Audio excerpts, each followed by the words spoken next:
Mummy ఏం కుడుతున్నావు? ఇది ఒకటి కస్టమర్ టాప్ ఇచ్చారు. ఇదిగో ఇది మొత్తం చుట్టూతో టాప్ ఇచ్చారు.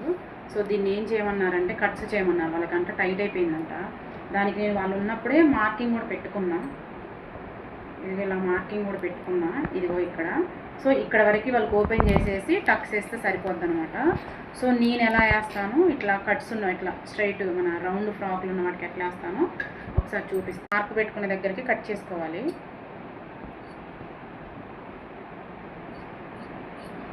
ఇలా కట్ చేసుకుంటే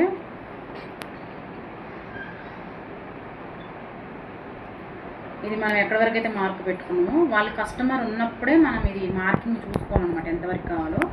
ఇట్లా ఖర్చు పెట్టుకోవాలన్నమాట. వాళ్ళ సైజుకి మనం ఎంతైతే కావాలో ఖర్చు పెట్టుకున్న తర్వాత దీన్ని రివర్స్ తీసుకొని టాప్ ఒకసారి బాడీ మెజర్మెంట్స్ ఎంత ఉన్నాయో చూసుకోవాలన్నమాట. దీన్ని బాడీ మెజర్మెంట్ వచ్చేసి జస్ట్ ఒక 1/2 ఇంచ్ చేస్తే, అంటే కొంచెం షేప్ కోసం అని ఒక కుట్టేసుకొని మనం ఎక్కడైతే ఓపెన్ ఇలా కట్ చేసుకున్నామో అక్కడ ఒక జస్ట్ కొంచెం లిటిల్ బిట్ అనమాట, ఒక 1/2 ఇంచ్ దగ్గర మనం ఇలాగా రఫ్ చేసుకొని మళ్ళీ దీన్ని ఇట్లాగా రిటర్న్ తిప్పుకొని మళ్ళీ ఇంకొక స్టిచ్ చేసి కుట్టుకుంటాం మనము. అట్లానే రిటర్న్లో వెళ్ళాలన్నమాట. సో ఇదేమో రెడీమేడ్ అయిపోయింది కాబట్టి ఇలా మనము ఒక 1/2 ఇంచ్ వరకు స్టిచ్ చేసుకున్న తర్వాత ఇప్పుడు దీన్ని మనము కట్స్కి ఎలా పెట్టుకుంటాము అలాగా ఇలా ఒక డబల్ ఫోల్డింగ్ మీద ఇలా పెట్టుకొని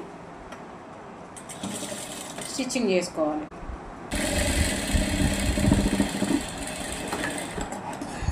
ఇదిగోండి ఇలా వేసుకుంటే మనకి ఖర్చు టాపు ఇబ్బంది పడకుండా వేసేసుకోవచ్చు అనమాట. మనకి హిప్ దగ్గర టైట్ అయింది అనే భయం కూడా లేకుండా ఇదిగోండి ఇలాగా కట్స్ 2 సైడ్లు కూడా ఇదిగోండి ఇలా కట్స్ వచ్చేసాయి కదా. ఇప్పుడు ఇబ్బంది లేకుండా మనకి పట్టేయకుండా ఉంటుంది అనమాట, నీట్గా ఉంటుంది అనమాట. ఇదిగోండి ఈ విధంగా కట్స్ అయితే రెడీ అయిపోయాయి.